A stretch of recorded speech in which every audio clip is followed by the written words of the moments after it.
I'm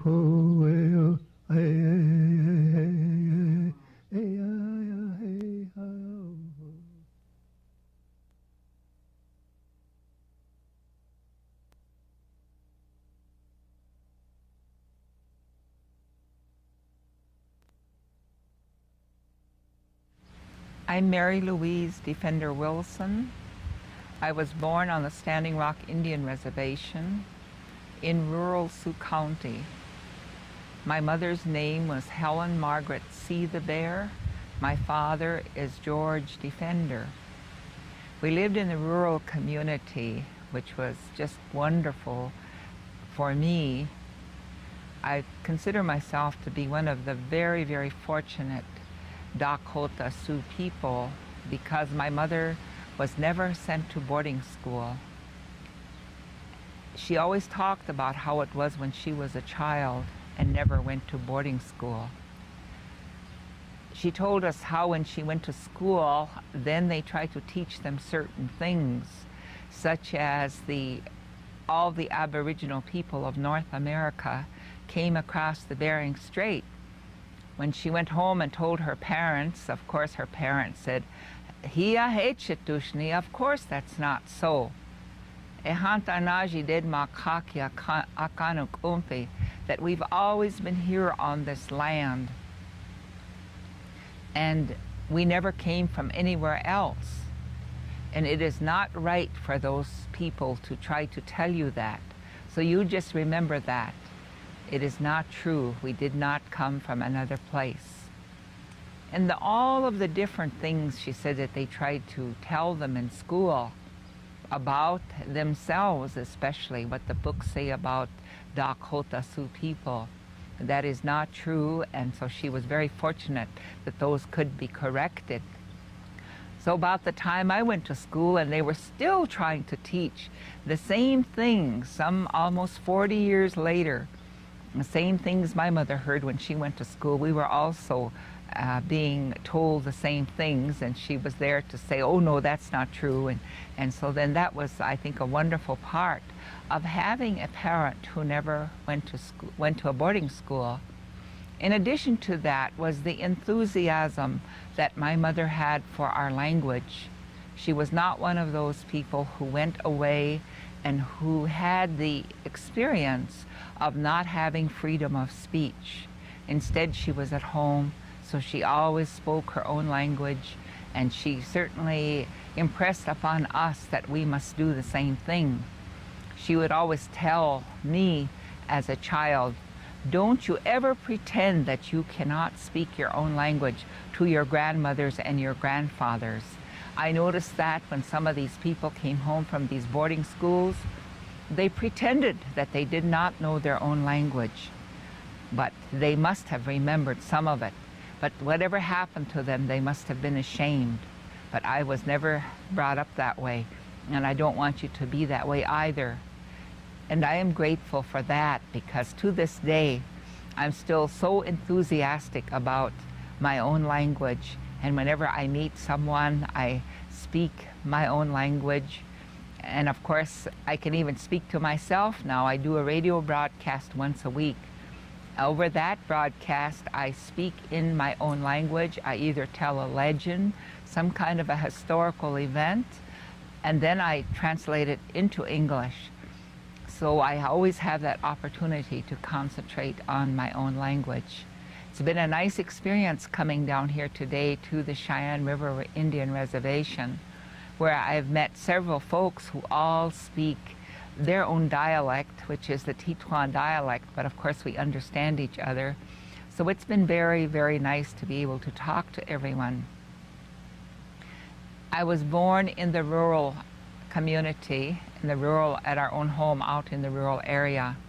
At home, the midwife who attended my mother was named Annie Lanigan Goodrow. She was half Wichita Dakota, and the people have strong beliefs about being born, what being born means, the fact that when we are born and we take that first breath, that was when we get our spirit.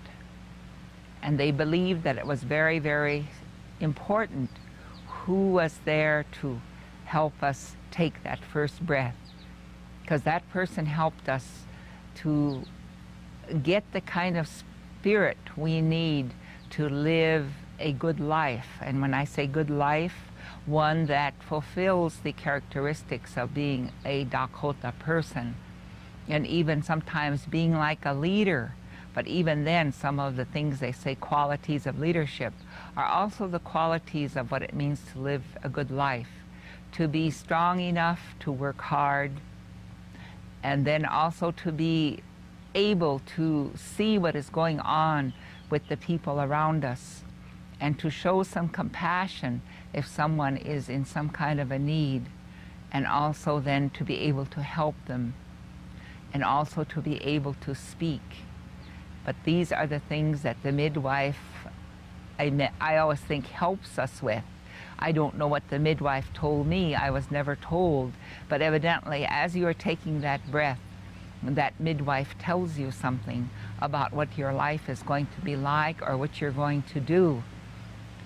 And it is always my thought that it is too bad that it does not occur in more of the births of our people today, so they know that there is something to the time that the spirit enters your body, because then that is with you all of the days that you spend on this earth. Then, of course, when it's time for you to go back to the earth, well, then that spirit leaves you, and that is the end of life, or death as we call it. I was given the name of Mary because one of my both grandmothers were named Mary. When the people came to the reservations and there were census rolls made, they all had their own individual names. My mother's name was Unchaha Dutawi, which means Red Generation Woman. But when she was entered on the rolls of the reservation, she was given the first name of Mary. Then my father's mother, who was a Hidatsa woman, somehow was also named Mary. Mary Packano, maybe that was because her father was French and she went to a school in St. Louis that she was given the name Mary. So I was designated to also have the name of Mary.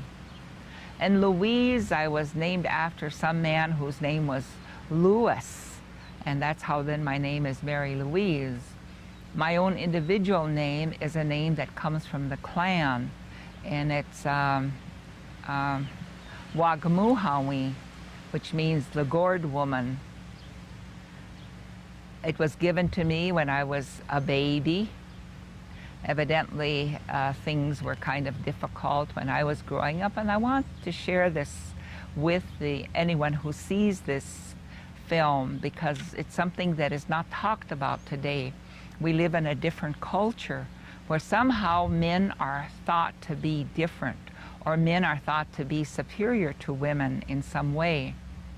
But my grandmother always said that the reason I had some of the difficulties health-wise as a baby was because my father used alcohol, and that a man using alcohol is just as likely to cause problems for the baby that he fathers as the woman might be who uses alcohol and drugs. And I believe that to be true because my mother's grandmother was a midwife, and all of the midwives used to talk, my mother said, and her grandmother told her that when they first observed the Dakota babies having problems with crying all the time, or having breathing problems, or having pneumonia-like conditions, the midwives began to discuss among themselves, why are our babies being like this? Now, this would be way back in the 1860s that they began to notice that the babies started to change. And this great-grandmother of mine told my mother that, she said, oh, you know, we found out and we looked at the women.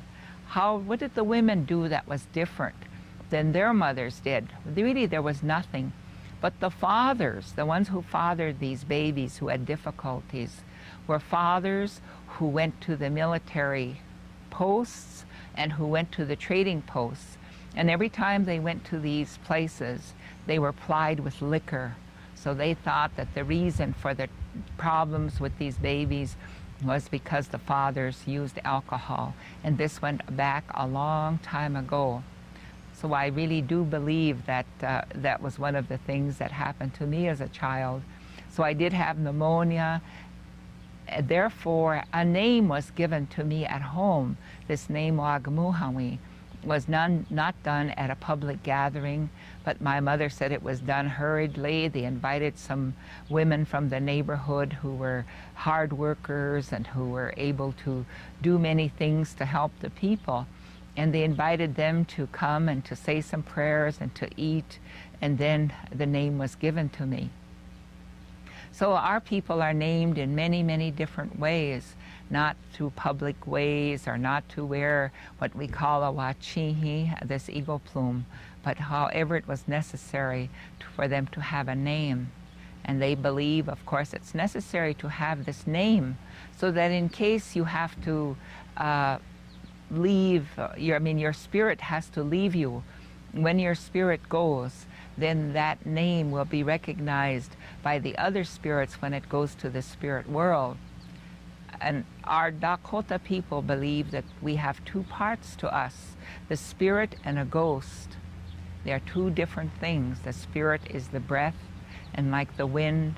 Then the ghost is something that stays with our body, and as long as our body remains.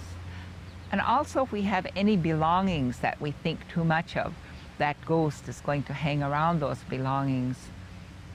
When I was young, I remember that my mother burned my grandfather's belongings when he died, because she said, he was such a strong man, and I know he wore and used these things, so then we will burn them up. So they were all burned so that his ghost would not be, coming back for those things. But of course his ghost remains beside his bones if they are still there. So I wanted to share that part with us, with the viewers, what is our belief about some of these things. I didn't start school till I was almost 8 years old. The reason I didn't is that school was almost 3 miles away from home, and I was the youngest of the children in our family, 5 years younger than my next oldest brother. And my brother, unfortunately, was one of those people who had tuberculosis. That was a common occurrence when I was growing up, tuberculosis. So my brother was sent away to a sanatorium, and he did not return until I was almost 8. So that's when I went to school. So I was older when I went to school, but certainly at home, I had to learn how to read and how to do simple mathematics. I don't remember who taught me, maybe my older brothers, maybe my mother, but I could do all these things when I went to school. So there was no difficulty in school with learning how to read, how to do math, and in a short time being in the proper grade, so I never had to worry about that. Of course, being able to speak English, and also speak my own language. Those are things that people can learn to do. So school was very much a part of my early life. We walked or we rode horseback.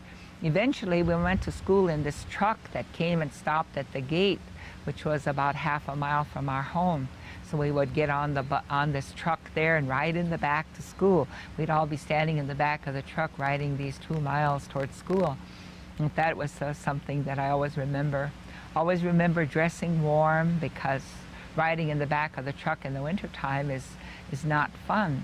But we dressed warm, and school was different. The teacher made the fire, and it was out of coal, and the furnace was this grate that was kind of in the middle of the room. It was in the middle of the room, and when the teacher made the fire, then all the heat came out through there. So we'd all be wanting to sit close there so that the room would get warm. We all carried our lunches, and it wasn't until sometime later that they began to prepare a hot meal at noon. I don't remember what grade I was in. And we were all in one room, grades 1 through 8. It was so much fun listening to the older grades, the 8th graders, what kind of things they were reading about, what kinds of things they were discussing, history and all of that. Some of us listened very, very well, and then when we got into those grades, we were just able to do the work. So school was quite interesting. I always remember when we went to Fort Yates, which is the agency headquarters for the reservation. Probably I went to Fort Yates once a year, but we went by wagon. It was 30 miles. My mother always prepared for that journey. She would make dry meat, bake bread. Everything was always there. Then we would start out early in the morning. The team would walk to the Halfway Creek. At the Halfway Creek, we would stop and have lunch, continue on to Fort Yates, and be getting to Fort Yates about the time the sun was setting. My Hidatsa grandmother was then married to one of the Indian policemen at Fort Yates. This was probably before 1936. We would go to her home. She would be so happy to see her. My mother would take her gifts, and she would have something for all of us. And it was just wonderful. I always remember how happy she was to see us. We would stay there for maybe 1 or 2 days. The horses would rest up, and we would rest up. Then we would start back to the country where we lived. We had sheep, so somebody always had to be at home with the sheep because they had to be grazed every day, or if it was, they couldn't get out, why then they had to be given water or given some kind of hay and make sure nothing was giving them any trouble. If they were sick or something was wrong, someone had to work with them because that was our livelihood. We always went sometime during the warm weather. We had gardens, potato patches, which were quite huge, corn, beans, squash, melons, beets, you name it. We grew everything. A short while ago here I was watching this young lady gathering potato bugs off the potato plants. And that was reminiscent of my childhood. I remember as a little child having to pick potato bugs, going down these rows with a kerosene can and picking off those gray bugs and throwing them into the kerosene. Nobody sprayed. All the weeds were pulled by hand. Almost everything we grew, I remember, you could save the seeds and replant them again in the following year.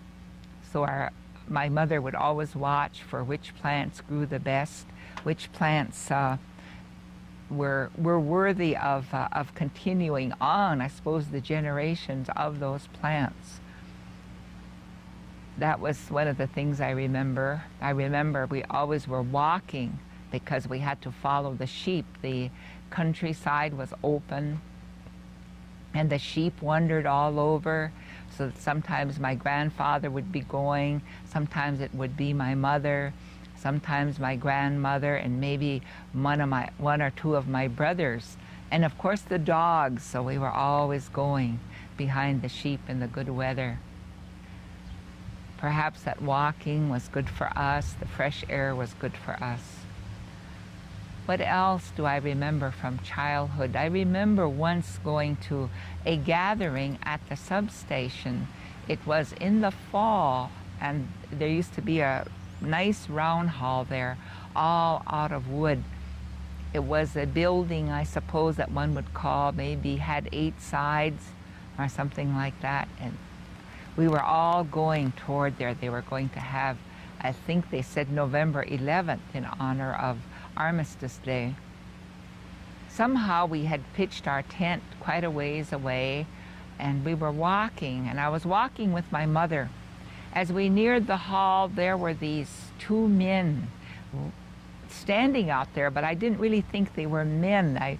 They frightened me. They were tall. Of course, our Wichiana people, many of them were very tall. They were very tall, and they had huge buffalo headdresses on, and their faces were painted blue. As soon as I saw their blue faces, I guess I let out a big yowl and ran back to where my grandmother was walking. And of course I wanted to keep myself looking, I guess, that I wasn't a fraidy cat. So I was walking with my grandmother.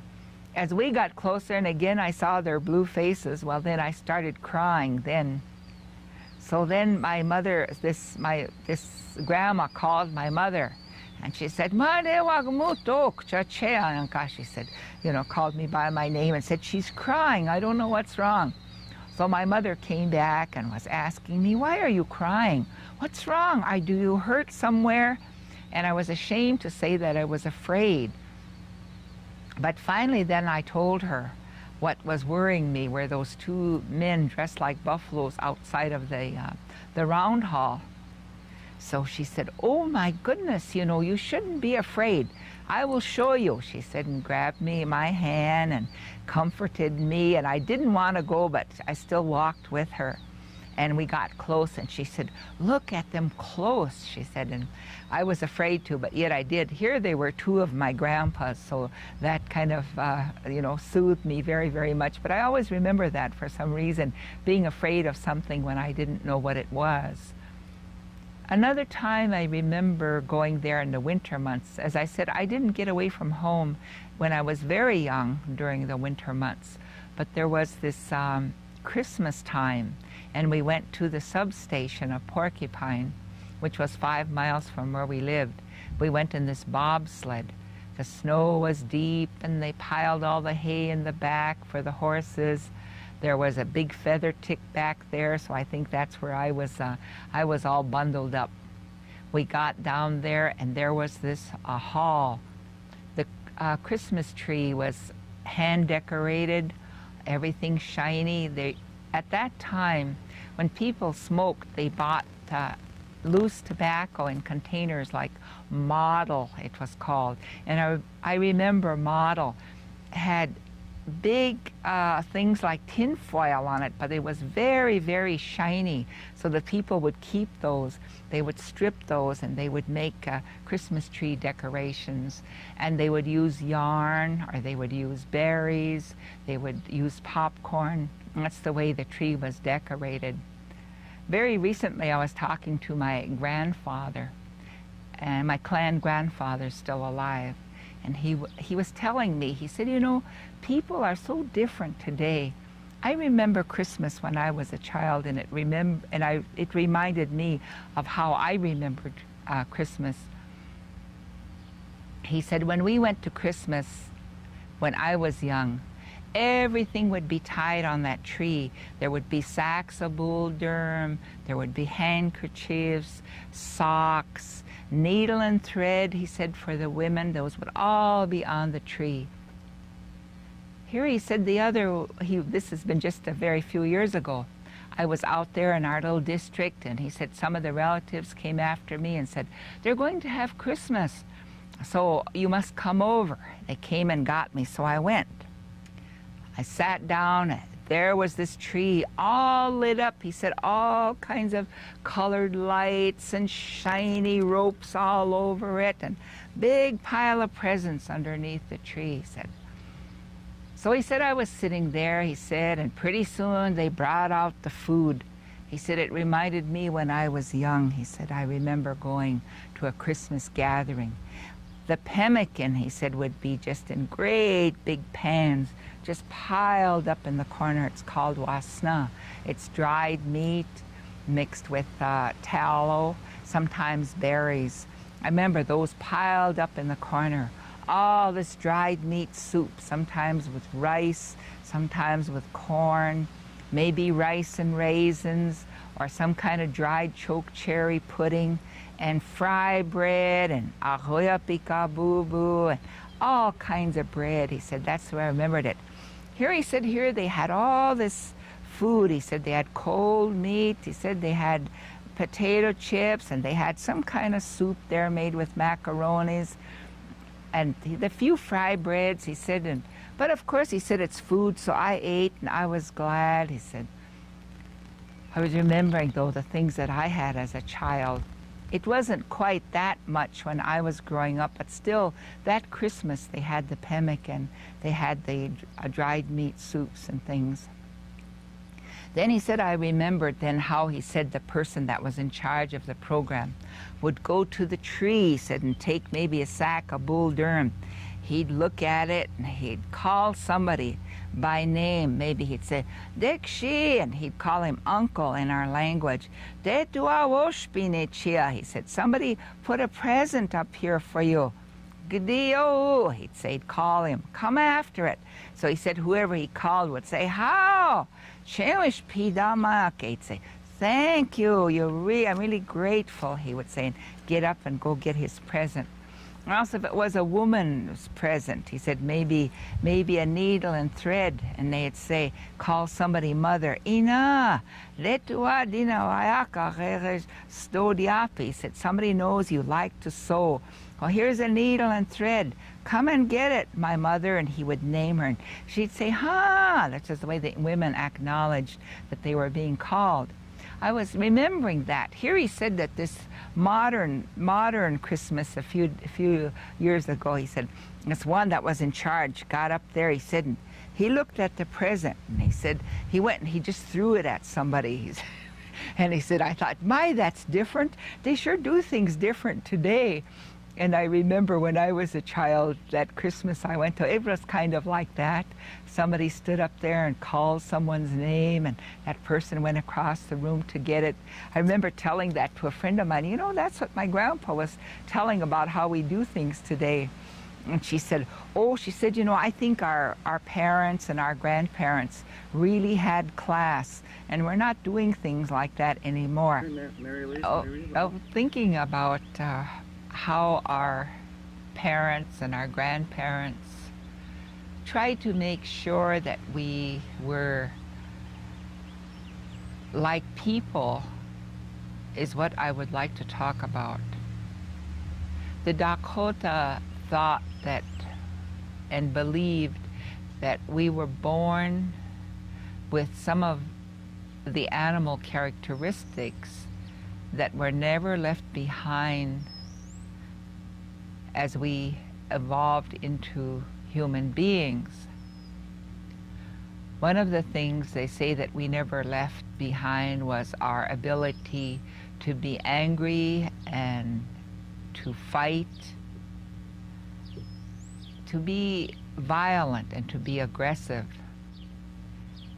Therefore, those people, those families particular, where they did not go to boarding schools, were very, very careful how we were reared from the time we were born. First of all, babies were never allowed to cry. I can remember when I was little, somebody would come to visit us, a young mother, and their baby, if they had a small baby and that baby would cry, one of the old grandmas would immediately say, Ma he etua, okinish igadache chanzekinkta, they would say. Tell this young mother, go comfort your child right away. It might be crying because it's angry. Nakudo china checha, maybe it's hungry. Go comfort your baby. Don't let it cry. If you let it cry while it's angry, that part of its brain is going to grow.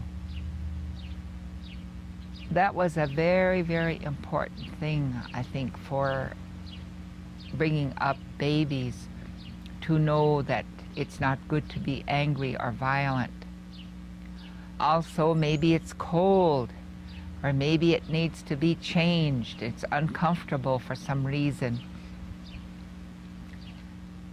Then as time went on, there were none of the types of sports that one hears about today. Boxing was not something that they were enthused about.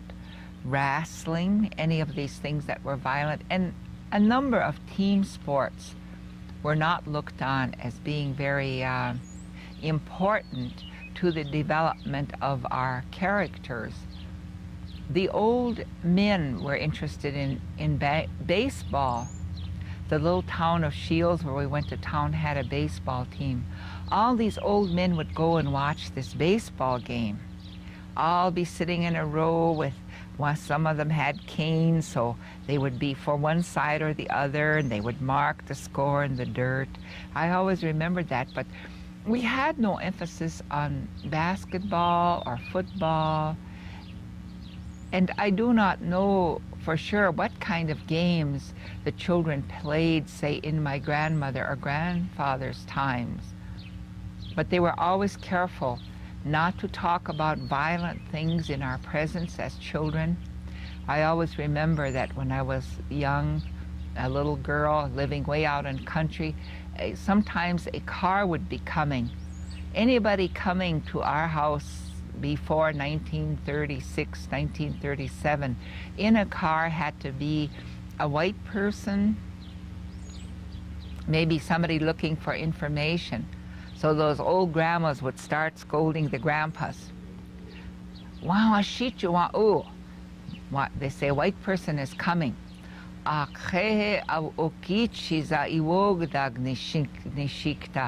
would say, he's probably going to try to make you talk about war. Don't you talk about war, they would tell them in our language. Sometime one of your grandchildren might read this and think it's nice to be mean and fighting. And their belief was that all human beings were born with that. So they had to be very, very careful in what they did with the babies and the little children. We were never spanked or physically disciplined. And because I came from a family where no one went to boarding school, that was the way I was reared. Never hit or never physically disciplined. Also, they tried to discourage anyone from talking in an angry voice to children, because they said that was also anger, and the fact that you're feeling that anger, which is an emotion, would be communicated to the child. So they would tell parents, one must not speak in an angry, loud tone to children. When children are doing something wrong, gather them up and try to converse with them. One of the ways I remember being disciplined as a child is that someone might come to visit who would be like an aunt. And this aunt might say to me, she'd say, come here, call me by my name, we're going to talk. I guess at first I didn't realize what was going on, but eventually I knew. When somebody who was like my aunt came, said to me, come, we are going to talk, I knew that I had done something I was not supposed to do. But this aunt would start out saying, when somebody does such and such a thing, somebody does this, this is what is going to happen. And they would go through a number of consequences that we might experience if we did this thing that wasn't right. They'd go on and point all the alternative things that could happen if you did something that was not right. So then that is the way then we learned not to do certain things. The other thing that the people believed was very important was food. We had to be very careful about food. First off, a baby is born, it's born primitive. It doesn't know these things. It wants to get angry. It wants to be hungry all the time. And certainly when we were, when we were babies, we were fed, or it was found out whether we were crying because we were hungry. Then as we got so we could talk and walk, still whenever we wanted to eat, we were fed. How long that went on, I can't say, but all of a sudden I know that it became important for me to sit wherever the elders were eating, wherever my mother and father, my older brothers, and my grandpas and grandmas were sitting and eating, or the guests. That's where I wanted to sit and eat, and I wanted to eat with them. But one of the other things that used to be done for little children was that the old grandmothers used to tell these young mothers, hold that baby in your arm, even if they were very, very young. Hold that baby in your arm, maybe under 6 months old, even younger, and mash up the food that's on your plate. In those times, we ate squash and beans and meat. So mash that up and put some in your baby's mouth. That way then it'll learn to like this food that's good for it. A piece of meat with a little bit of fat on it, give that to it so it'll suck on it.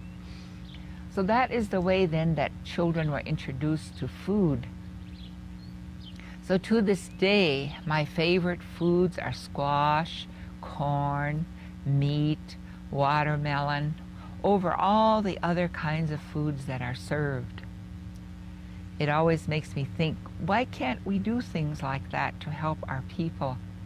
Today, you know, many of our people have serious physical illnesses. Some of them are food related, but also trying to maybe push a child into eating just at mealtime too soon.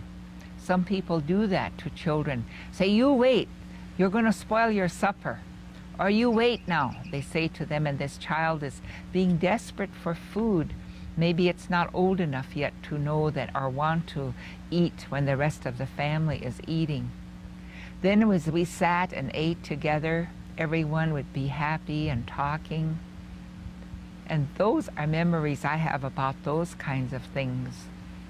Then the other area that they said we had to be careful with was this tendency to want to gang or to group with people and not to think for ourselves. You want to be with someone and those people maybe aren't doing something good. If you're not able to think for yourself, you're going to do what they're doing without even thinking about it. But if you're alone, you learn to think about something, you make a decision and you do it. And then they would also tell us, it's good to be alone, and if you decide you're going to go over there to play, or you're going to take those toys over there, you know you have to bring them back. There's nobody you can depend on to do that for you. So then you learn that individual responsibility. Also, if when you grow up, you are some kind of a leader, if you're going to do something, or you have to disagree with someone because what they're thinking about isn't what should be, you'll be able to do it if you're used to being alone. The other thing they always said to us too is this sex, that our sexual selves are always there. Nobody has to teach us about that. It's always there. So don't be talking about it or don't be thinking about it unnecessarily. If somebody thinks about that, it handicaps them. They can't do their work properly. They can't make the right decisions that should be made with someone whose mind isn't clouded with that. That's there, and there's a time and place for it. I always remember that these old folks would tell about their lives when they were young and living in the earth lodges.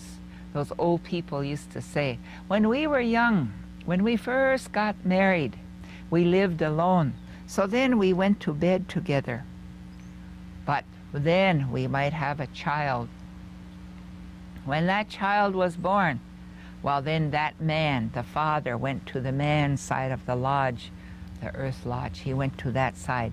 The woman, she laid over here with the baby. And after that, that's the way it always was.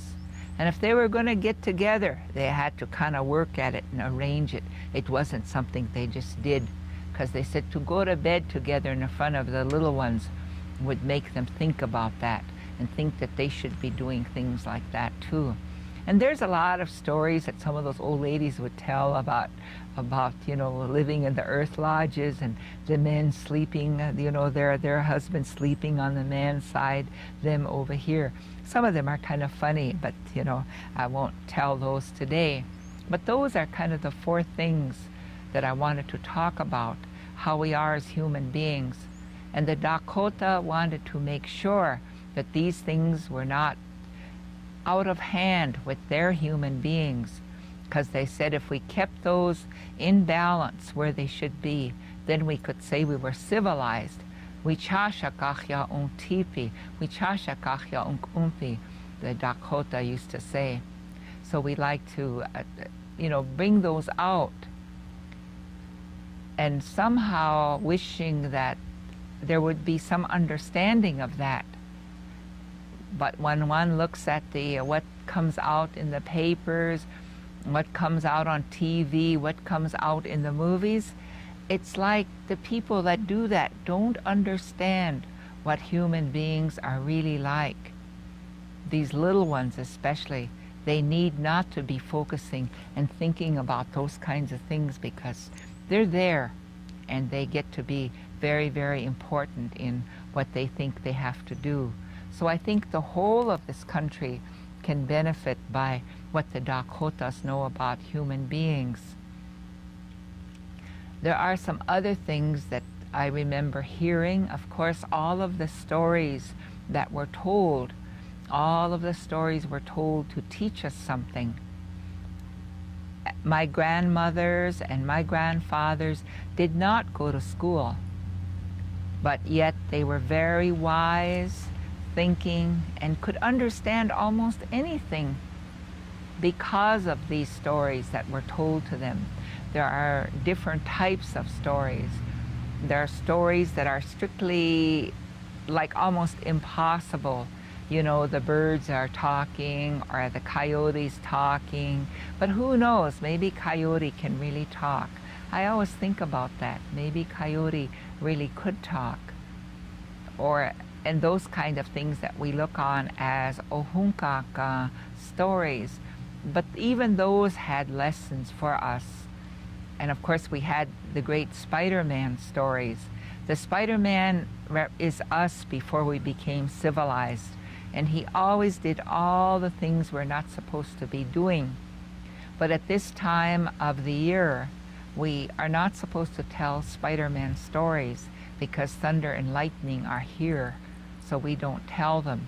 But his doings, he was a liar, he cheated, he didn't control his need for food, and he was preoccupied with sex and all these kind of things. So his stories were told to train people.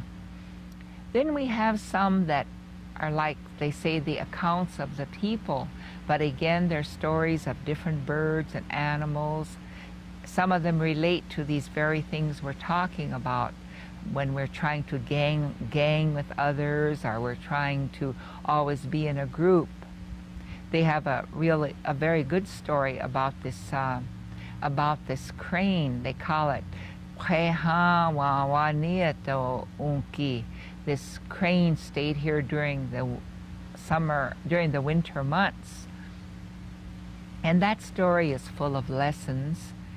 When all the migratory birds were gathering and planning to go toward the south, well, this crane was standing there. You know how they stand on one foot. They say standing there on one foot and looking at all the other birds and saying, "What are you doing?" He knew what they were doing, but "What are you doing?" he said.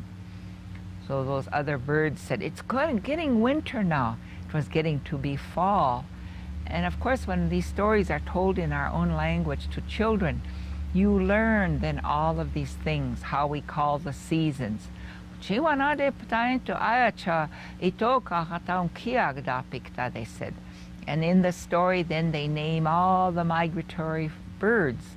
So in that story, we learned that also. We learned the word for fall, and we learned the word for winter, spring, and these are all teaching things. So this is what they told him.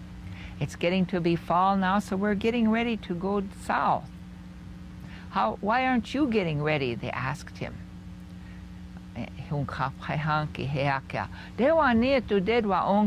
This winter I'm going to stay here. So all these other birds said, "You know, you shouldn't stay. You don't know what winter is like here." Some of these relatives of ours, they met, like the snowbirds and the wrens that stay here during the winter. They tell us how terrible it is. They say that the snow gets so deep, it's just, you can't do anything. All the rivers and the lakes, all the water places freeze with snow and ice. But of course, the Crane had never seen snow and ice. He didn't know what it meant for water to form on the ice, on the water, for ice to form on the water. And he said, no, he really didn't know. But he said, oh, that's nothing. I can deal with that. He didn't know what it was. So anyway, then pretty soon the ones that go back first were gone. Pretty soon every migratory bird was gone. In the story, they named them all because the storyteller knew how they went in order, which group went first, which ones went next. But the crane was here, and it was one of those years where when here in the plains, when we have Indian summer, they call it, it's so beautiful. It's warm, and the trees are all different colors. So I guess Crane was sitting there enjoying the environment. Achawapeki ata zina shana ata yupiawanka. They say that the leaves were all these glorious colors. And so he was enjoying that and thinking, I wonder why they leave. This is just beautiful. And he'd go to the water to get his food, and this went on.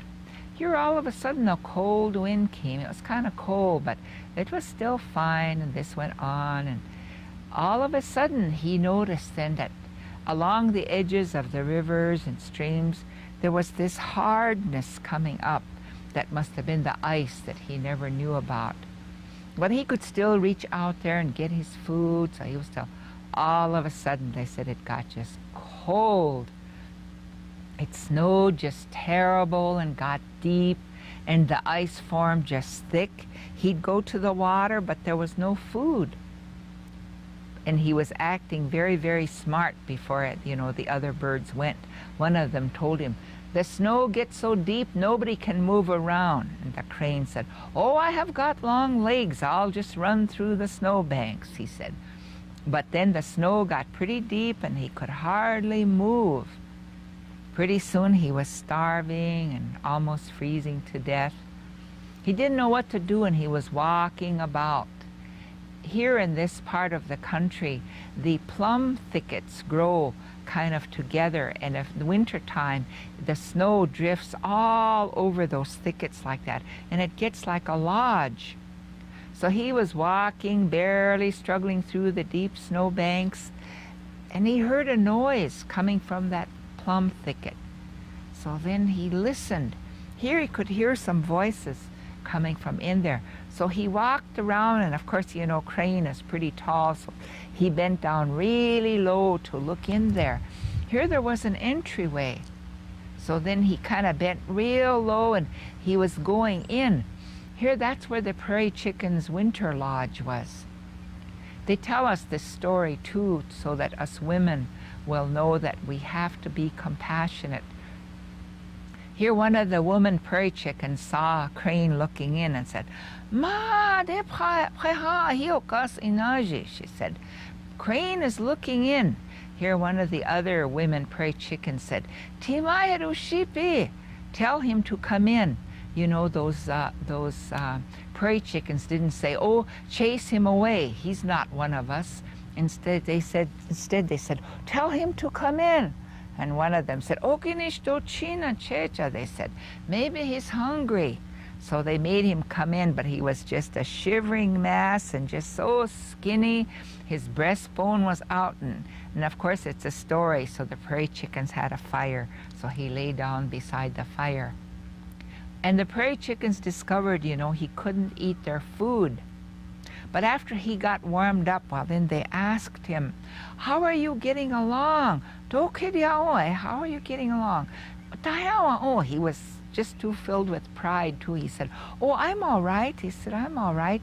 But they kind of were watching him and could see how skinny he was. And so then the prairie chickens would go out, they could pick things off the trees and off the grasses and live on those. So they'd go out every day to get their food. But Crane would go out too. He'd always try to find the water, but there was never an open water.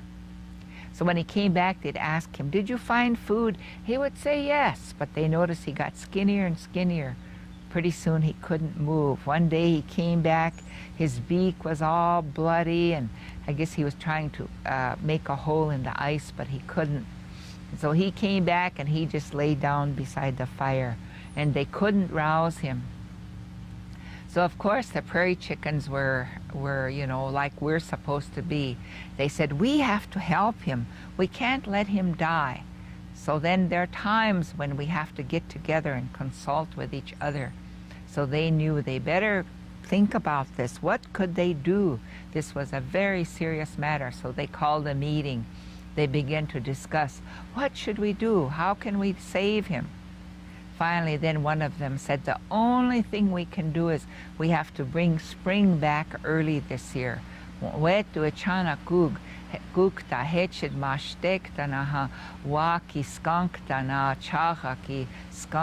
said, we have to bring spring back early. That's the only way it's going to get warm, and the snow will melt, and the ice on the rivers and streams will melt, and then he will live. So then they said they agreed on that. Then they thought about who's strong enough to go get spring. They thought about, well, maybe one of us. You know how we are when we're going to do something. We want it to be one of our own or one of us. And they kind of talked about that. But they were sensible, wise. So they said, oh no, we can't do that. We don't fly that good. Has to be somebody else. So they proposed, how about this one? How about the rabbit? No, the rabbit has trouble in the deep snow too. Talked about all the neighbors that they had, all the other ones that stay here in the wintertime. Here finally one of them said, you know, this shkibibi they call it, it's one of the wrens. How about that one? So they talked about it and they assessed that one's qualifications. They said, yes, that one can do it. So they approached this wren and they told him the predicament that that crane was dying from the cold and they needed spring to come back right away. And of course this wren too, they were the way we are supposed to be. And this wren knew that he was being depended on. So he said, yes, I'll go. And away he went.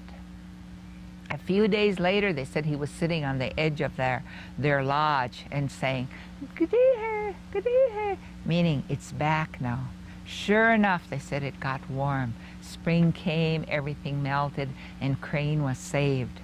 So that story has a lot of significance and a lot of teaching and a lot of meaning to us. This will be another story that was told first as something that actually happened. The people always have to make sure that they are in harmony and balance and are not being mean or being greedy and all of these things that are not good for people. But somehow they all say, I don't know what the people did, but they did something. All of a sudden it was in these late winter months getting into early spring when they couldn't get any food. By that time the people would supplement their food with different animals that were still around, but they could not find anything. Eventually all the food was gone, all the dried fruit and all the dried crops, and there were no animals about, no birds even. So they were very, very concerned. They tried to think, what did we do that was wrong? Why is this happening to us? But there was no food. So then this went on. Eventually some of the people tried to get away from there, saying that maybe if we travel farther away from here, where the snow is not so deep and there's not so much ice, that maybe we will find food. And so then they would go. And then some of them would leave also. Of course, some of them had hardship where they had little children or old people who are becoming more feeble, but yet they tried to find some way to save themselves. Then they would hear, oh, they went so far, and then they all died. And then they would hear of someone, yes, they went farther, but they all died. There was this one family there. There was this woman. She had an aged father-in-law and an aged mother-in-law and her husband. There were just the four of them. They were left in what used to be the village. They thought that they would try to go, but they knew that the old folks would not be able to travel very far. So they said, we'll have to stay no matter what happens. Pretty soon the man became very, very ill from always being out in the snow and ice trying to get food. So he was sick with some kind of fever and coughing, and he could not go anywhere either. So that left this young woman there with the three of them. She did everything she could. She'd go out and try to find bark to heat up and try to get some kind of tea into them, but still they were not getting any kind of nourishment. She boiled anything she could find that she thought might have some kind of nourishment in it, but all of them were all getting weaker. She had a bundle in which she had saved the seeds for corn that she was going to grow the following year. She thought, should I cook this corn for them? And she would look at the corn, and as soon as she looked at these ears of corn, she herself would just feel like she'd eaten so much. Then she remembered someone telling her, when you're really hungry and it's like you're starving, corn will not satisfy what it is that you need. Corn has to be eaten with other things. So she'd open her bundle, look at the corn, wrap it up, and she just didn't know what to do. She always tried to get water, so she went down to the stream that was beside their village. And she was standing there looking at the water, just thinking, what can I do to save my husband and his parents? Then she was looking very, very hard at this stream. Here all of a sudden she saw a black streak underneath the ice. And this black streak was actually moving. She thought, what is that? So she went back and got her hatchet and she broke the ice. Here and there were these fish that were spawning and they were moving. So she used her bare hands and she just scooped out so much fish. She took it back and she made soup and she roasted it and she fed then her family. And so then they survived. Other people came there who were also starving. She showed them, told them about the stream that had the fish which were moving. So then they were also able to bring that fish out of the water and eat it. And that is then how they survived. That was told as an actual event. Eventually, I guess it becomes a legend that the people talk about what one must do, that one must always be looking for some way to get themselves out of a situation rather than just giving up or else trying to go somewhere else where it might be more difficult to make that move. So that is one of the stories I heard from the family where some ancestor had gone through that experience. There are some other things, I guess, that I wanted to share with people. As you know, we are taught that when we have belongings and we see someone maybe is sick or someone is feeling bad or someone comes to visit us, as little children even, somebody might come to visit. They would come in a wagon, we know they're gonna stay, and some grandma would be busy looking in her bundles. Pretty soon she'd call me aside and say, Takoja, say, grandchild. She'd take something out that she had. Maybe it was a nice headscarf, maybe it was a piece of material. She would say, maybe that person was supposed to be my aunt. Nitoin.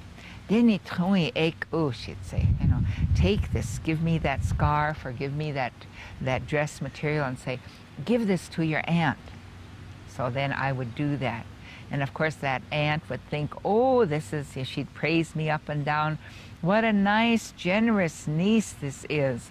Yet, it wasn't really mine, but that was the way I think they taught us that when some guests came or people came that we should share and give something to, we did that. The same thing must have happened to my brothers too, but I just don't know that, how maybe my grandfather arranged that with my brothers. Then I always remembered then my mother, whenever anyone would come or she would be going to visit someone, she had relatives down on the Pine Ridge Reservation. I'm going to be seeing my sister-in-law, she'd say, and she'd be putting things together. And these are the things I'm going to give her. And of course, when she went down there, they gifted her also. So we do this all the time.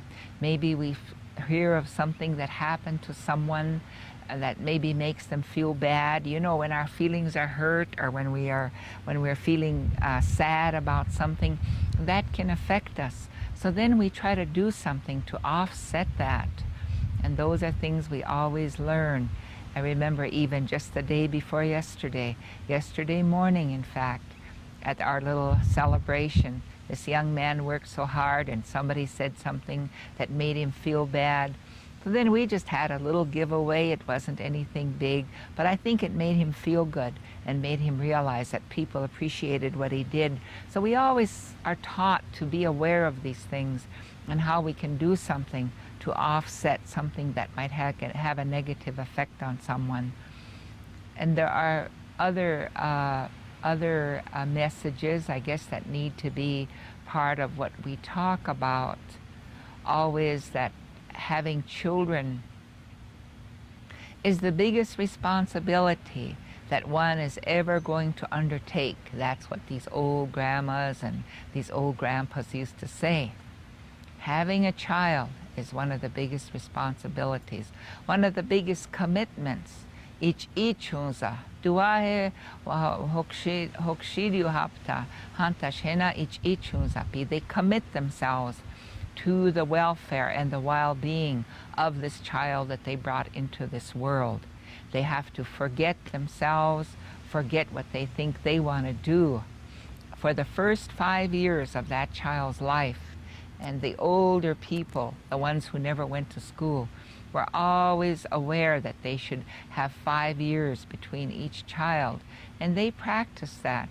And for myself, I was really happy to know that, you know, my mother was committed enough to our traditions to do that in my case and that of my next oldest brother, who's 5 years older than I am, because she said when there's a baby and this baby is helpless, it has to depend on someone to feed it, has to depend on someone to see it's warm, has to depend on somebody for everything. And all of a sudden it's still little. It kind of can't help itself yet. And then somebody brings another little one that requires all that help and care.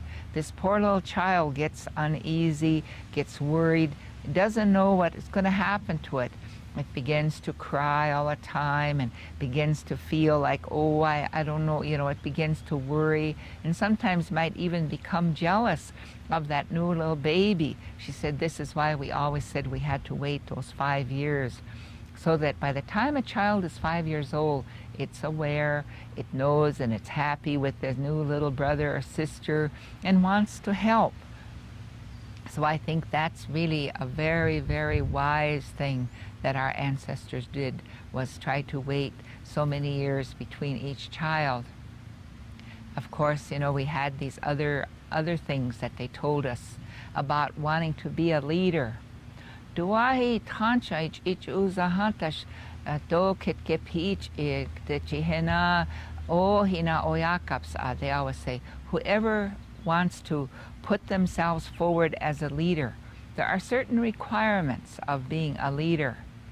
And among the Dakota, they say there are 4 qualifications of a leader, and that those must be met. Otherwise, you know, you don't help the people, because being a leader, your responsibility is to help the people. And they say that one of the things about being a leader is to try to help, to look around and see what kind of help is needed, which means you can't be having your own relatives, your own friends, your own family be needy. You have to look at the people that you want to be the leader of and see what ways that their lives can be made better so that they too can come forward and be helpful to others. So you have to always be aware of the people that you are trying to be a leader of. What are their needs? What should be happening with them? Are they healthy? Do they have enough food? Is their shelter adequate? And then, of course, then one is diplomatic when one goes there to see how they can be helpful. Or do they have ways to get enough food for their family? All of these are things that a leader has to be aware of. And then, of course, then they have to be compassionate. When they go somewhere, are they aware of the people they're trying to be leaders of? Who of those people have maybe some physical difficulties?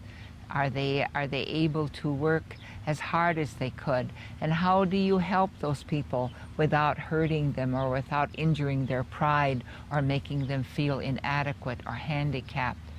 And being compassionate. What if someone loses a loved one? How do you exercise compassion to make sure those people don't get overcome with grief or are not able to live in the community again with everyone, take part and make their contributions? So they say, wa unshida, wa wokia, being helpful, being compassionate, being sensitive to see how people have needs or they're having some shortcomings in what is going on around them. And the next thing they say is to be bidihechaka, being a hard worker yourself, having the resources yourself, so that when you see someone who has needs of food, maybe they have needs of something else, that you're able then to use your resources. Maybe they don't have the resources, so you're able to use your resources to see that they get that. And that's what hardworking means. Your entire family has to be hardworking. The fourth one, they say, is one who knows how to communicate, one who knows how to talk. So that when you see people having some kind of difficulty, maybe they're grieving, you're able to get the people together and to express to them the words that they need to hear to lessen their grief. Also, if the people in your community, the people that you are a leader of, is that they're having trouble, they're fighting, they're having harsh words with each other, then you have to have the resources to get a dinner together or a meal together, some gifts together. Invite these people who are fighting. And maybe you can't do it yourself. And this is where they have this word that is misused today, a pipe carrier. Chanupa yuhamani, somebody who is a pipe carrier.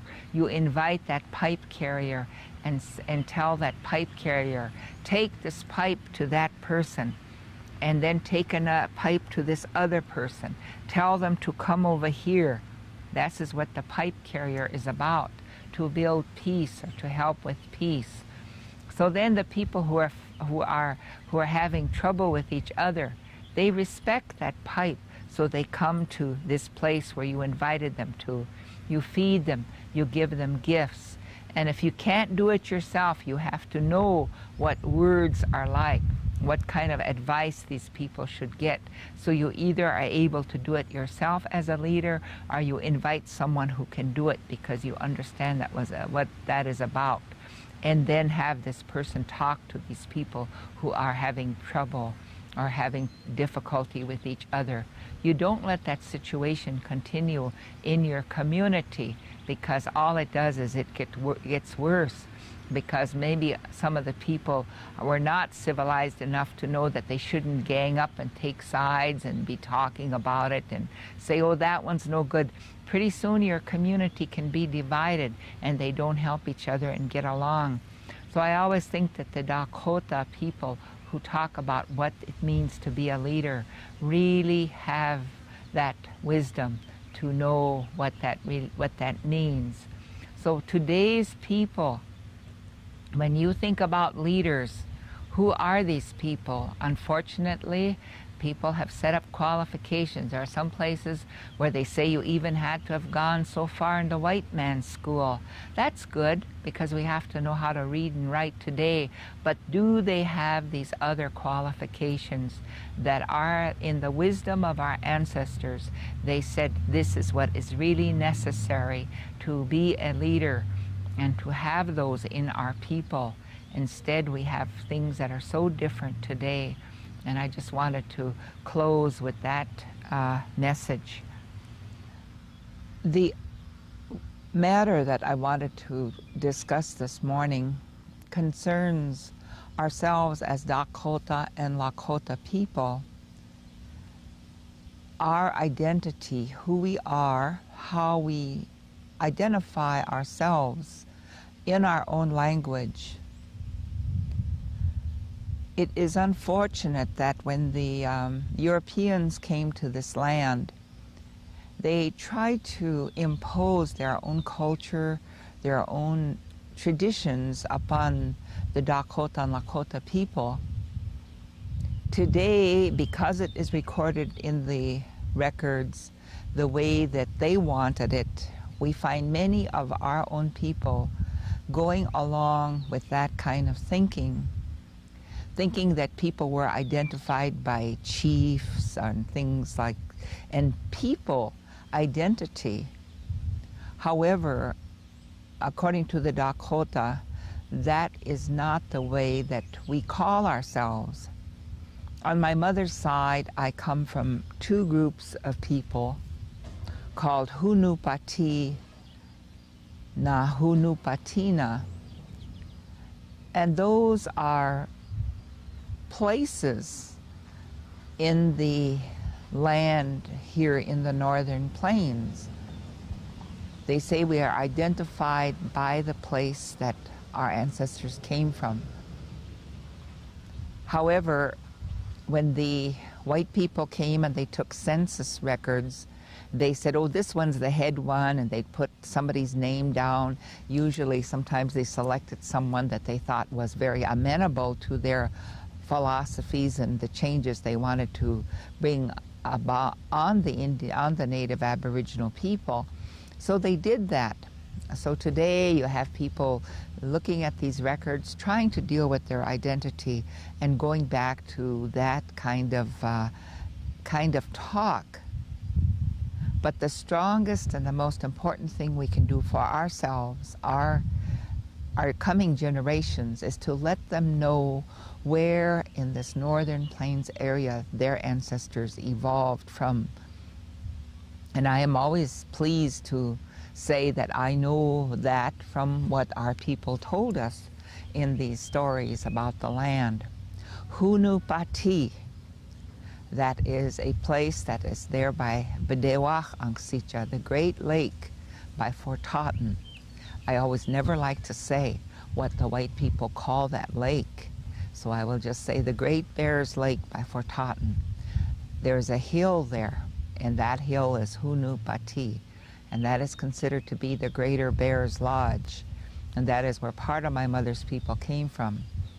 The other side of her family came from Hunupatina. Hunupatina is today by a place called Fort Ransom. And there is a pyramid hill there that is just the most unusual thing one could hope to see. So that is the other place. And according to what we talk about ourselves, that the people came from those places. Now, those are considered northern people. And they say there are 7 such sacred places in the northern part of our area. And out of those places, the 7 northern groups came. And these 7 northern groups are further divided into 7. So you have 49, and the 49, each one of them have a name, which of course is a clan name. So when we think about who we are, where we come from, on my father's side, my father was Hunupapaha. And Hunupapaha is, unfortunately today, people accept this word Hunkpapa. In my knowledge of the language, and I'm not saying I know all there is to know, none of us can say that, But Huahunk Papa does not mean anything. And I've thought and thought about that, but I understand it's supposed to mean Hunu Papaha. And again, Hunu Papaha has a negative name.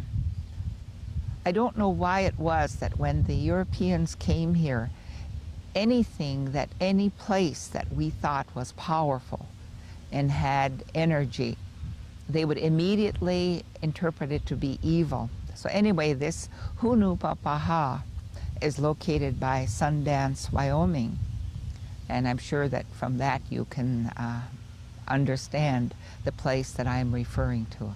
I won't say it because I just don't like to use that word.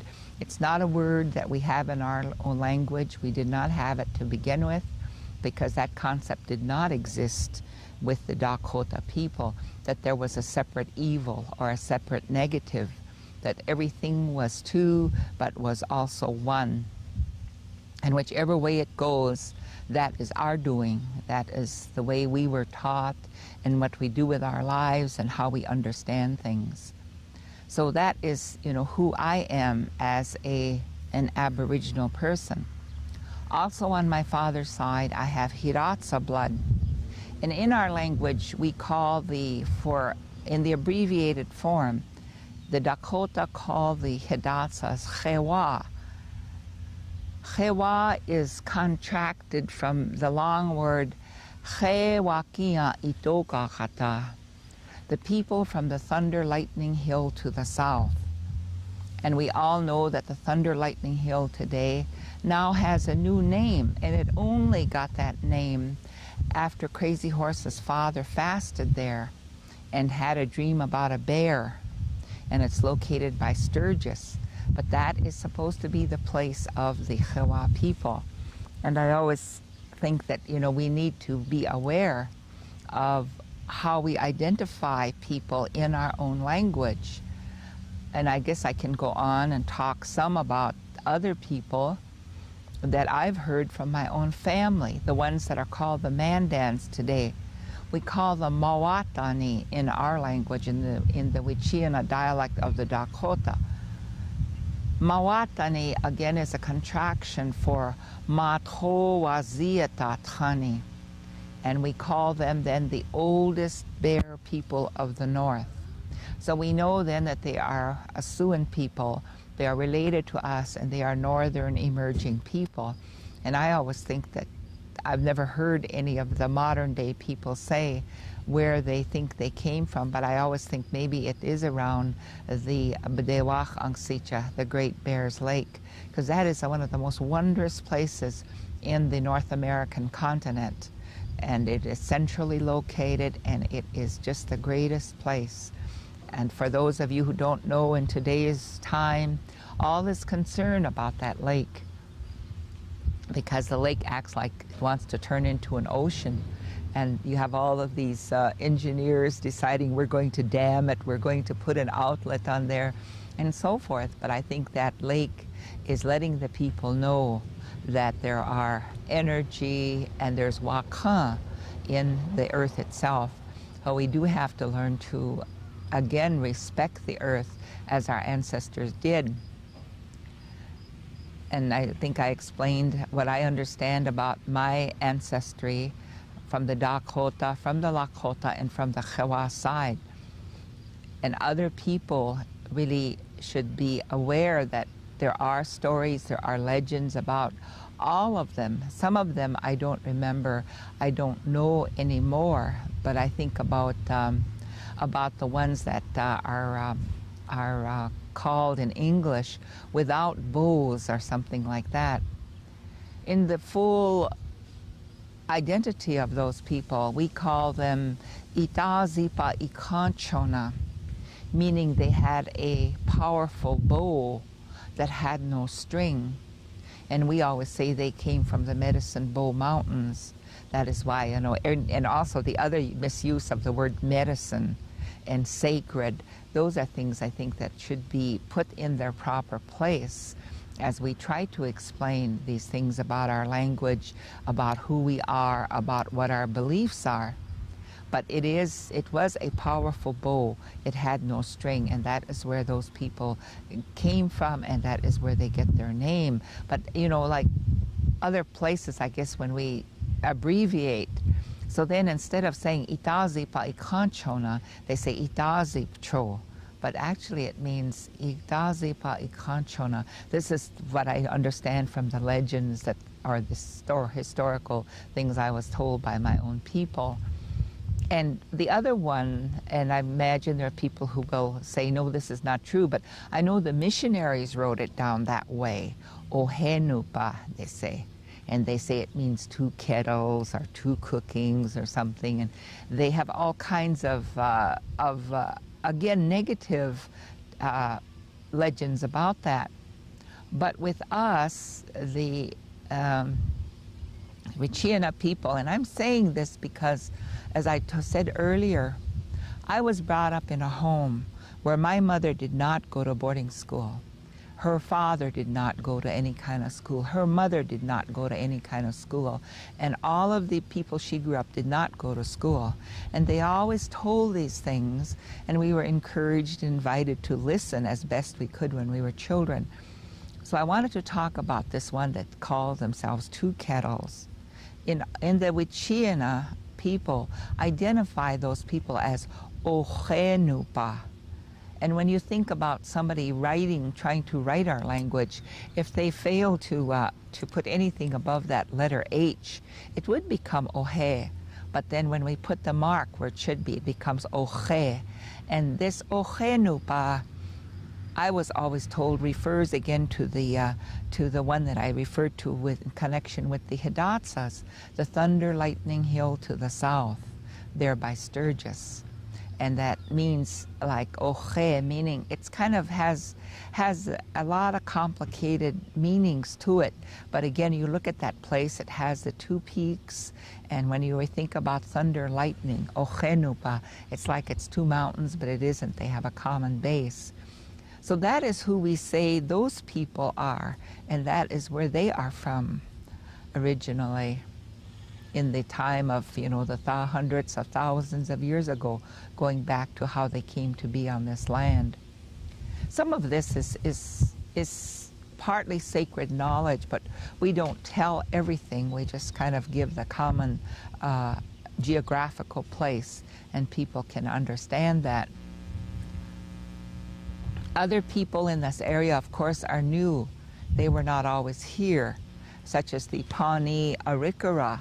We know they came up the Missouri in the early 1800s, and they were not always here. And people kind of tried to say, well, you know, that we were always at war. But the people who are already here did not want them here and tried to chase them back down the river, because they said they associated too much with the white people. And as a result, they carried different kinds of sicknesses, including, of course, the one we always read about, smallpox, not to mention other kind of unspeakable sicknesses that they carried, but they didn't want them here. And the other ones who are new to this area, of course, are what we call the Chachathoa, and they too were mixed with French, and they came into this area. And we all know the ancient stories about how they even began a westward movement, the Ojibwa, Chippewa people. We know that they first came to Lakota in Wisconsin, where they accompanied the explorer Pierre Radisson, who helped them negotiate a treaty with the Dakota, one group of the Dakota people. They were probably an eastern emerging group, called perhaps, I always think of the Ho-Chunk people or others, but they negotiated that treaty. That's how they began their westward migration. And of course they commenced then this movement westward. And as all people, you know, we did not like others to come into the area, which by ancient, powerful Wakan ways was where we were meant to live. And many of our people today, of course, have been forced into the situation of being refugees, coming to these reservations, I guess those are all of the people I will explain for now. I know some others, you know, of other people, why they're called, what they're called, and so forth, and how the corrupted recording now by missionaries is very often accepted by our own people. I think our own people, as they go to school, as they learn, they need to look at the oral tradition. I just wanted to say so many things I want to say, but that one of the other things I wanted to say is that after the court case in Canada, where the Canadian government was required to apologize to those people who went to boarding schools, the Canadian government and Canadian academia has also now accepted oral tradition as a part of any kind of thing that we do. And I think that needs to happen here in the United States, that oral tradition be also accepted. So when our people go to school, they can write really factual papers based on what our people really know, not what people read that was written by missionaries or explorers. They call them explorers. But you know, half of those early travelers in our area, they didn't know where they were. They always had to be asking where they were, who called this, that, and what people were here. They didn't really know. Yet, you know, we put so much emphasis on what they wrote, and we're starting to say what they wrote. And I would just like to urge the young people to start trying to find out as best you can. Look at the background of who you're talking to. Were they people that always maintained their language, at least their family? Did they try to keep up the traditions? Did they listen to what was going on around them? And what their great-grandparents and were saying about who we are, where did we come from, and so forth. But we all were forced onto reservations, and unfortunately, you know, many of us look on these reservations as being prisoner of war camps. They were to begin with. This is why everybody was assigned somewhere. They were assigned a number, and all of us, we have to have our prisoner of war number. One of my friends was saying, yeah, you have a number too. The only difference between you and what happened in Europe is the fact that yours is not tattooed on you. But you realize there's a lot of things being done that probably are insidious. And I refuse to take part in different things, because when people get too carried away about that number that I'm supposed to have, well then, I'm not a number. I am a Dakota person, an Aboriginal person from this land. My people came from this land, and you know, and they've always been here. So I don't need a number to give me my right to say that I can be here or there or wherever. So when the people came to these reservations, that was a very, very serious assault on themselves as individuals, an assault on their identity, an assault on their self-esteem. And from the time they came to these reservations, the push was on to turn them into somebody else. And I think one of our scholars, this Art Amiot, made a speech which was broadcast over the radio, and he said, we really are good learners. We really learned what the European people brought us and taught us. So now we are, you know, we just learned it so thoroughly, and maybe we should be proud of ourselves for that, or maybe we shouldn't be. But I think we need to think about that, and we need to put the two of them together.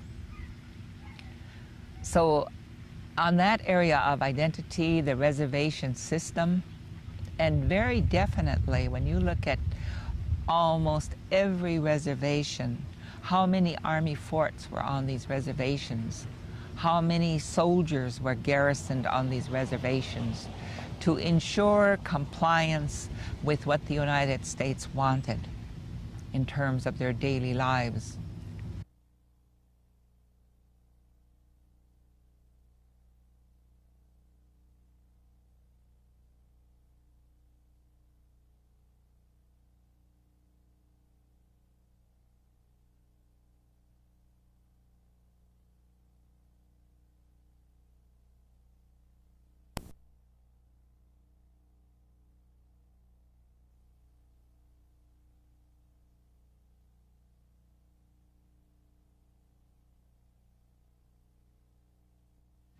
And I know that in our family, certainly those things were talked about.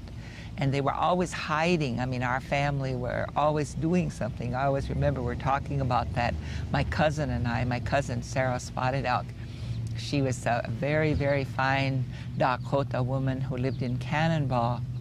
And Sarah was talking about, oh, she said, you know, they were always sneaking our Dakota people and having dances where they could sit down and they could talk, they could have their own songs and dress up as best they could, because even, you know, the regalia that was worn was not considered acceptable. So she said, somebody said, oh, they're having a dance way out there somewhere, way out in the country. So we were all planning to go. We hired a car, she said, to take us because it was far. Someone in the community had a car, I guess. So she said we got all loaded up and we went and we got there. We got there and here everybody in this household were sitting around, she said, just kind of looking so nonchalant. And so finally she said, my father or my cousin, whoever it was, got mad. He said, he said, well, they said you were going to dance, so we came. And here you're just sitting around like this.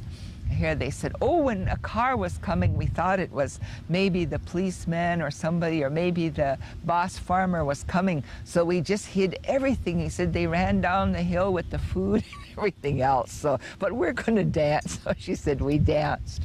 But you realize people had to go through that to maintain, like, the songs we hear, what little we have of the language. But that was certainly a part of what the people went through. And I always think that today we have radio stations on the reservations. And I always look on that development as relating to freedom of speech. These rights of the Constitution that every citizen of this land is guaranteed were not guaranteed to the Aboriginal people, although that was in place already when the reservations were started. But that was not guaranteed to them. They could not communicate in the only language they knew. And certainly it must have done something to the relations we have with each other, our relationships within our own families, where this was curtailed. Why it's so hard for us to relearn our language today.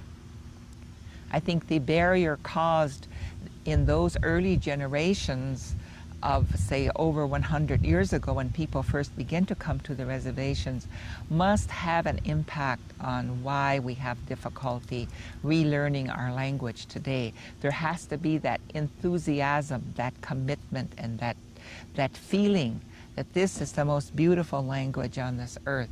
This is the most expressive language that one could ever imagine. And I think every group of people should feel that way about themselves, feel that way about their language and the ability to relate and communicate in their own language. It's not only us, the Wicchiana speakers, but everyone should feel that way and have the right to express it that way. And the old people talked about reservation. Certainly my ancestors, my mother's father, my mother's mother and her great-grandmother, they all came to Standing Rock Reservation as refugees. They were forced, rounded up by the soldiers, forced to build rafts, forced to take what of their possessions they considered most essential. They always talked about, we brought the seeds that we had. We brought some of our things, and of course they lived in earth lodges, so things were different than, say, living in a teepee. And what they choose to bring, they always said, we choose what we thought would really make a difference in our lives and help us to adjust. Certain of the other beautiful things that we owned we did not bring, because there was always the hope that we could replace those in our homes. So we loaded our possessions, our women, our children on these rafts that we built while the soldiers stood there guarding us. And then the Indian Ponies swam across the Missouri River with those rafts, and we came to the community of Cannonball. The land and the earth here was different from it is east of the Missouri River. But we knew we couldn't be lamenting, you know, the beautiful country and the sacred places that we left, where the earth is powerful, the places where our ancestors came from. We could not go back to the 4 tombs that are there to leave our offerings to the ghosts of the departed ones. Those were all things that were taken from us. But we knew we had to live, we knew we had to adjust, and we knew we had to bring up the children, our own children, the old ones said, my mother said. And she said, I knew I had to have a different mind thinking too, to bring you up, you, my own children, in a good way, not to be always thinking of these negative things. But that is the history, the true history of our people, who we are, what our relationship is to these lands. There's a tendency today to want to think in a hierarchical way, which means there's something at the top that is right, that is the only way. But we always talk, when we say we're talking about our own culture and our own tradition, about the circle. And you know, a circle is completely balanced.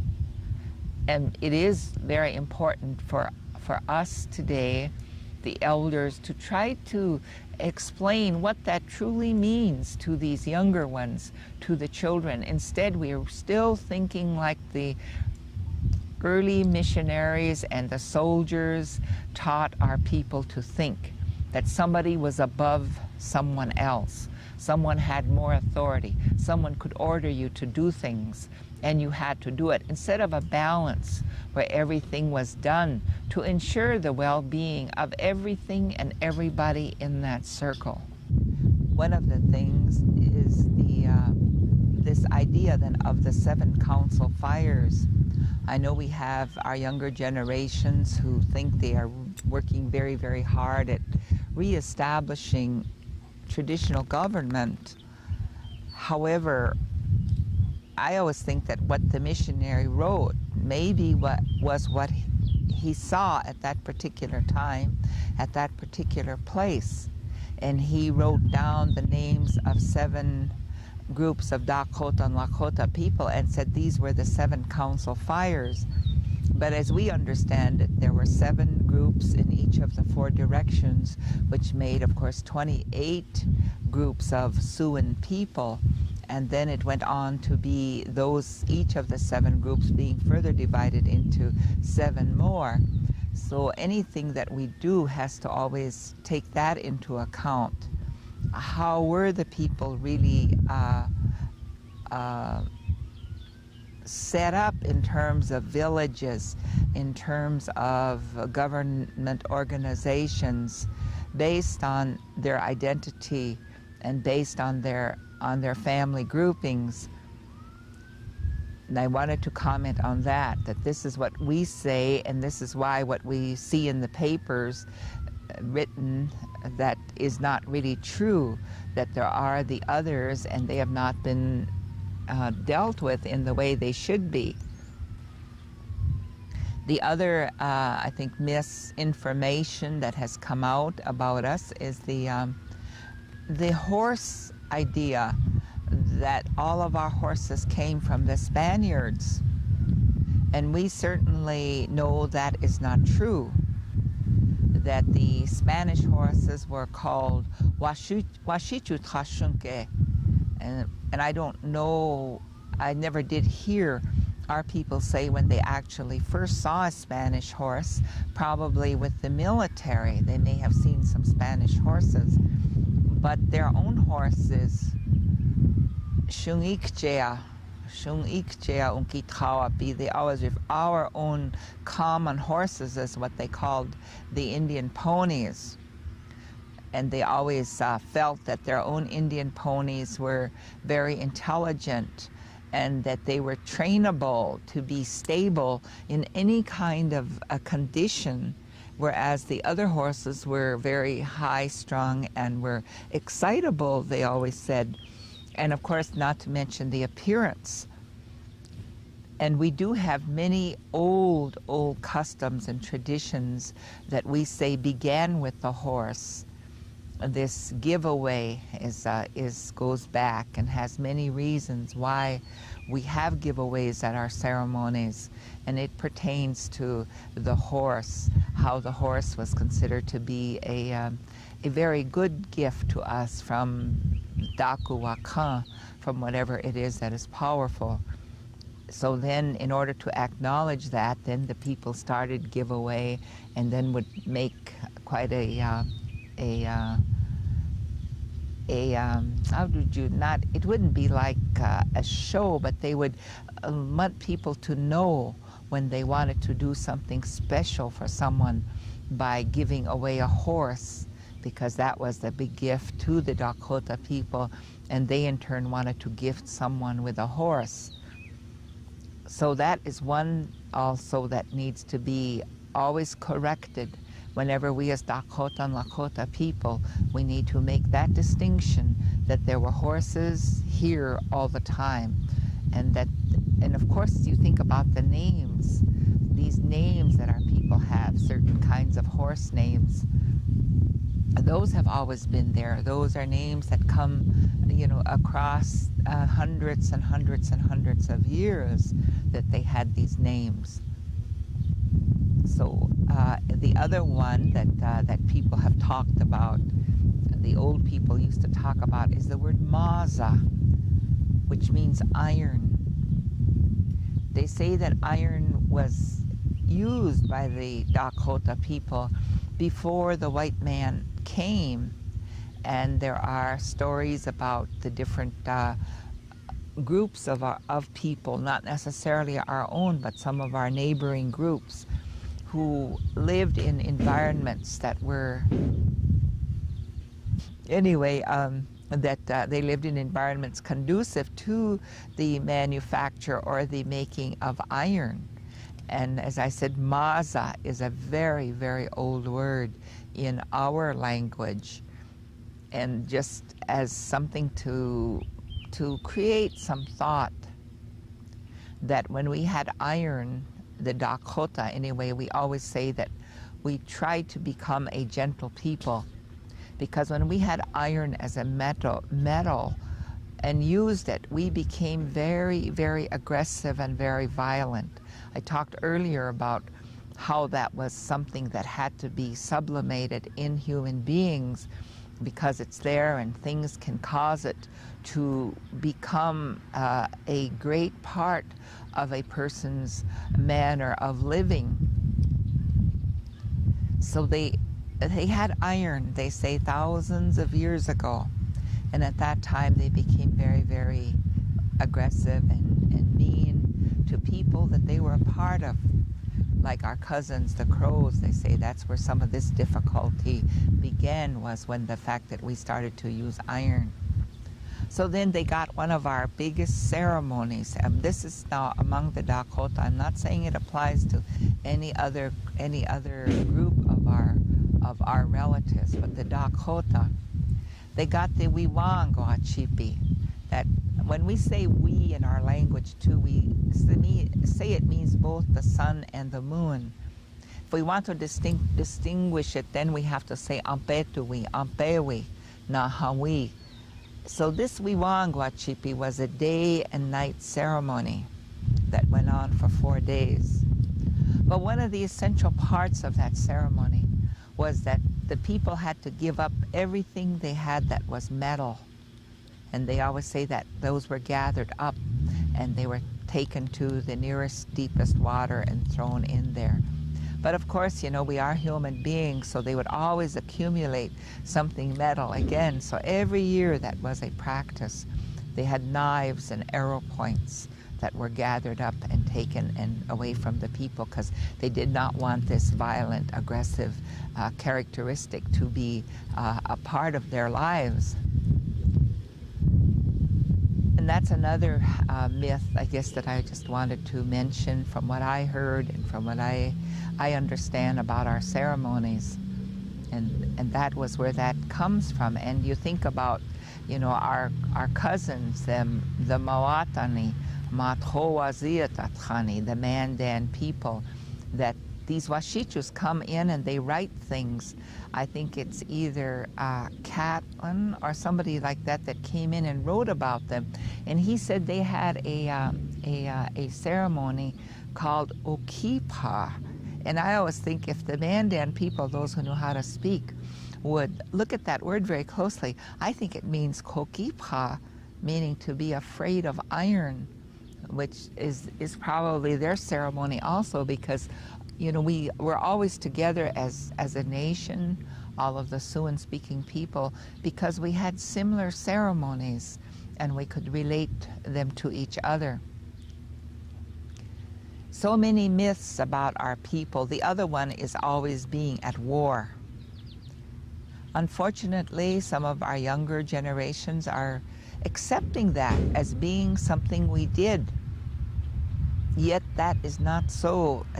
From what I heard in my home, what the elder people told us, that was not something that they were proud of or they expected to gain any recognition by. One hears a lot too about this business about a warrior society. For the Dakota, for sure, that was not a part of what their history was and the organization of the villages. Because if anybody wanted to do anything that was going to be aggressive, we have stories about that too, but the stories are not designed solely for that reason, but they're taught also to teach us how to add and subtract without paper. And I'm sure many of you have heard this story about they always say that there was this painted box turtle who was supposed to have went to war.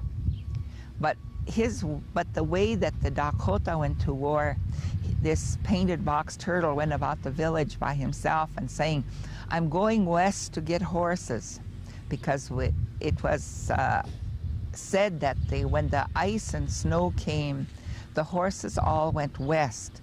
This is why our relatives, the Crows, always had the Shingwikjea, and why we were always going over there trying to get horses, because not that many survived here. So this is what he was going to do, this painted box turtle. And he called for volunteers, anybody who wanted to go with him. So we know then that the economy of the villages did not support, you know, warrior societies, people whose whole function was to be going to war, and that everybody had to work to provide food, shelter, clothing, and to carry on the ceremonies of the people, because doing the ceremonies is always very, very costly. So people had to be able to work, to provide the food, to create the items of giveaway, and maybe to go to get horses to give away to the poor and to the orphans and to the widows, to the sick ones and to those who were grieving.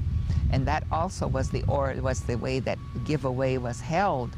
They say that, and of course the Ichimani, the visitors to their villages, this is the way giveaway was done, that they gave to widows and orphans and those that were grieving, those who were sick, and then those who came, and of course the older people, because they were kind of in the category of people who couldn't provide for themselves, and visitors. Somebody came from somewhere, they didn't know who it was, but they gave them a gift. And that is the way giveaway is supposed to be done, was done in the past. Now it's kind of done differently, which again I think can be very easily reinstituted in the schools, that when they have the children having powwows, to kind of guide them into having a proper giveaway. I wanted to say a few more things about warfare and aggression. It is too bad that we have history recorded from the perspective of people who focused on conquering and subduing other groups of people, When you read the history of Western Europe, beginning as far back as the year 1000, it seems that that was the life of those people, where they were constantly fighting over land, fighting over all of the poor peasants who belonged to the land, and using them as slaves.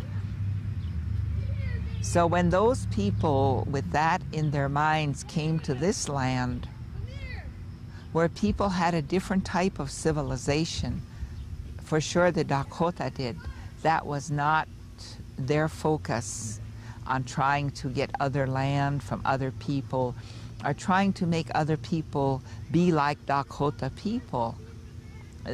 We were always told when we were children and growing up, the question is always asked, what are they doing if we went somewhere different? Why are they doing that? The explanation was always given, well, they are such and such a people, and that is the way they do things.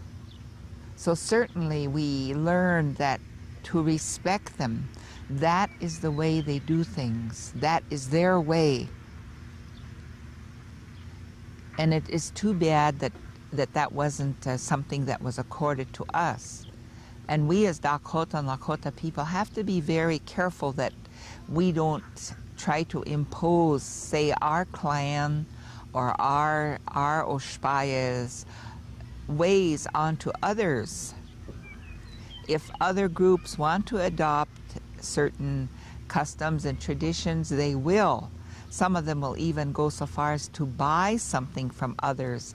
This used to occur until just a few years ago. I want to do that, or I want to carry that on, or I want that to be part of my people. So they would buy some kind of a custom or tradition and do that. But then no one conquered anyone else and expected them to turn into somebody else, because they knew that everyone came from their own land area, they belonged to it, and the lessons that they learned that from the land that they belonged to. So the idea that all the Aboriginal people in this part of the country were doing was fighting and making war on each other is simply one of the biggest falsehoods one could ever imagine hearing. And as I said earlier, you know, the older ladies that I heard when I was growing up were always concerned when they thought some white person was coming to visit, because they might be somebody trying to get them in to talk about going after horses and fighting. The other thing I remember as a child is that whenever there was a powwow in our little community and there was dropped paraphernalia or dropped regalia from one of the dancers, and that could be any part of the regalia that happened to fall off, they considered, of course, that what you wear when you danced as being wakhan, or being powerful. Therefore, it had to be retrieved or picked up with honor. People just couldn't take it and pick it up, no matter what it was. Bells, anything had to be picked up with honor. But somehow, the ones who picked that up had to be people who saw the enemy close, or saw somebody that they were at odds with close up, and had a right to paint their faces black. So they would call on these people to pick that up. And when we were growing up, and then when earlier times, people tell me that the ones that were called upon to do those things, this would have to have been before World War I or shortly thereafter, that they were the people from the community who had gone on horse taking expeditions against particularly the Crows, or else what they considered to be the invaders of this part of the country, the Pawnee or Riccara, or maybe I never heard of anybody being called upon to do something like that in relation to white people. They never called on anyone who had anything to do with white people. It wasn't until the World Wars then that they could recognize somebody who had seen a white enemy up close. But in the olden times, it always had to be someone who saw one of these others. So they always say that Mr. Owen's medicine, Wakayuha, from our community, had gone against the Pawnee Arikaras in the groups that tried to keep them from moving into the area.